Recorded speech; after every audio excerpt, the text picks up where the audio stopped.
Internal कैरोटाइड artery डायटेशंस, जिसको हम क्या कहते हैं, कैवर्शन भी क्या कहते हैं। तो ठीक है, कैवर्शंस देखिए, आपको मैं बताती हूँ कि अब ये कहाँ पे शुरू होता है आपके, देखिए टेम्पोरल से तो शुरू होता है, बट ये अफेक्ट किसको करता है आप देख सकते हैं, यहाँ पे एक स्वेलिंग, एक नोड आपको क्या होगा दिखेगा, है ना, वो किसको अफेक्ट करता है, आपके आई वाले रीजन को क्या करता है, जिसके कारण क्या होता है, आई ड्रॉप्स होती है, पेन होता है, ये सब क्या होता है आपको देखने के लिए मिलेगा, किसके ऊपर, आपको कैवर्सन के ऊपर आपको क्या होगा, ये देखने के लिए मिलेगा।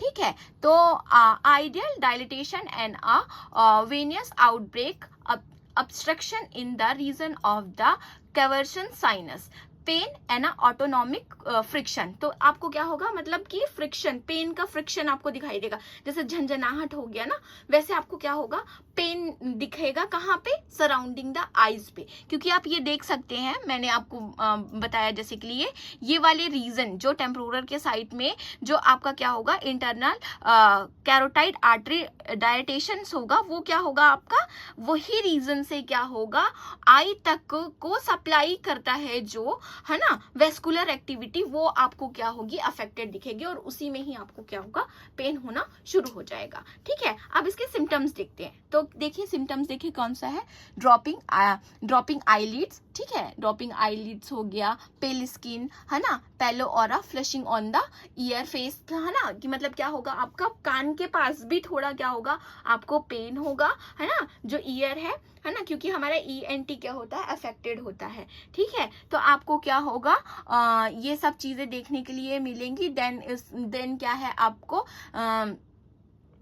आई के पास क्या होगा, आपको जो आई होगी आपकी, उसकी मूवमेंट कम होगी, एक्सेसिव टीयरिंग होगी, and one side pain in the eye, आपको ये सब क्या होगा, देखने के लिए मिलेगा। ठीक है, नेक्स्ट में आपको क्या करूंगी, एक छोटा ब्रीफली बता देती हूँ कि ये सब किसके अंदर आता है। तो पैथोजेनेसिस में हम देखेंगे सबसे पहले CGRP देखे थे, जिसका कौन सा आपका शुरू होता है, CGRP क्या होता है, कहाँ से शुरू होता है, देखिए CGRP का जो किसको अफेक्ट करता है, ओनली एंड ओनली आपके ब्लड वेजल्स को क्या करता है, अफेक्ट करता है, ड्यूरा ब्लड वेजल्स को अफेक्ट करता है।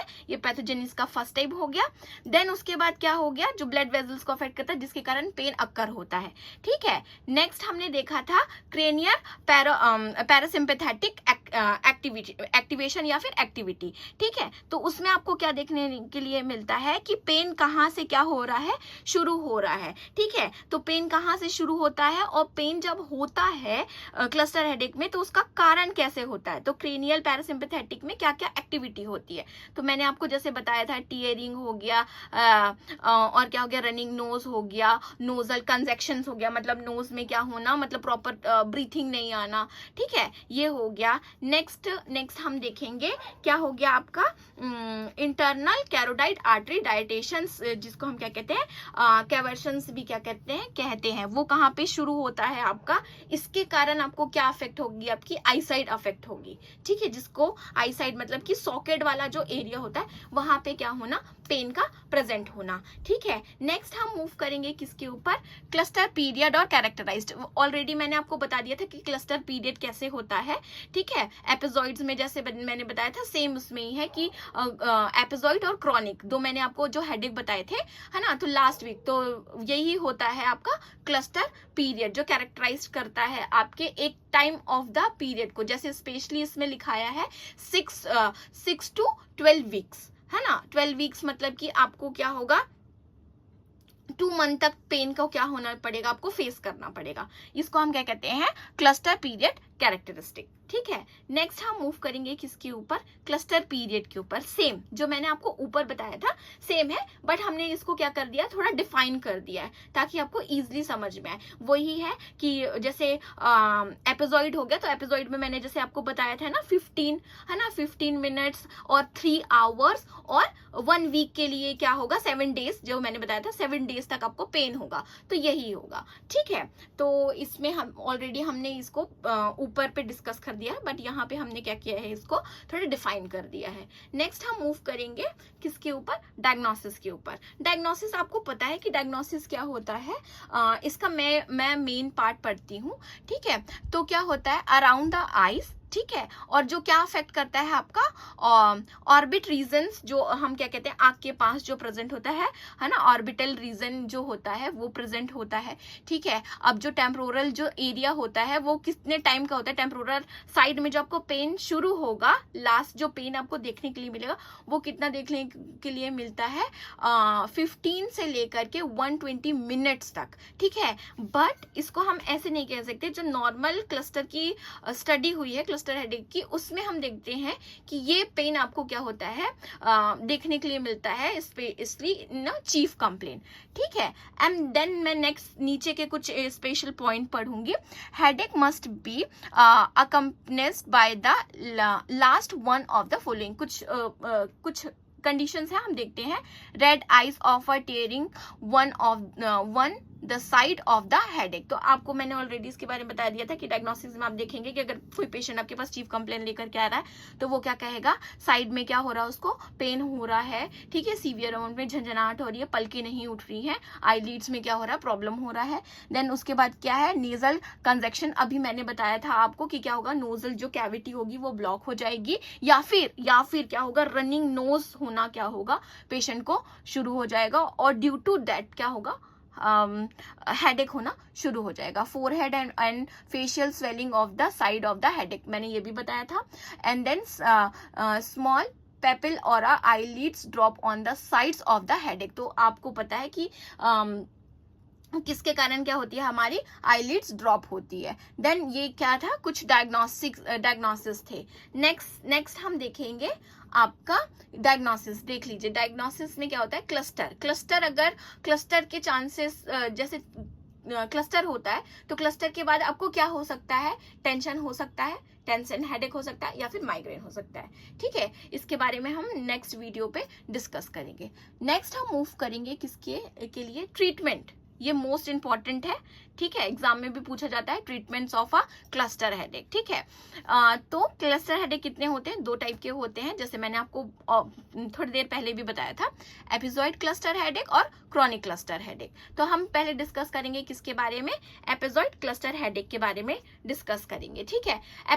डिस्कस नहीं करेंगे हम, इसका कुछ ट्रीटमेंट मतलब कि मेडिकेशंस देखेंगे। तो मैंने आपको बताया था कि थेरेपी के बारे में, जैसे मैंने ईटियोलॉजी में आपको बताया था कि थेरेपी है ना, तो थेरेपी में आपने देखा होगा कि क्या देते हैं, हम ऑक्सीजन थेरेपी देते हैं, जो हम क्या देते हैं, नॉन ब्रेकेबल मास्क के थ्रू देते हैं।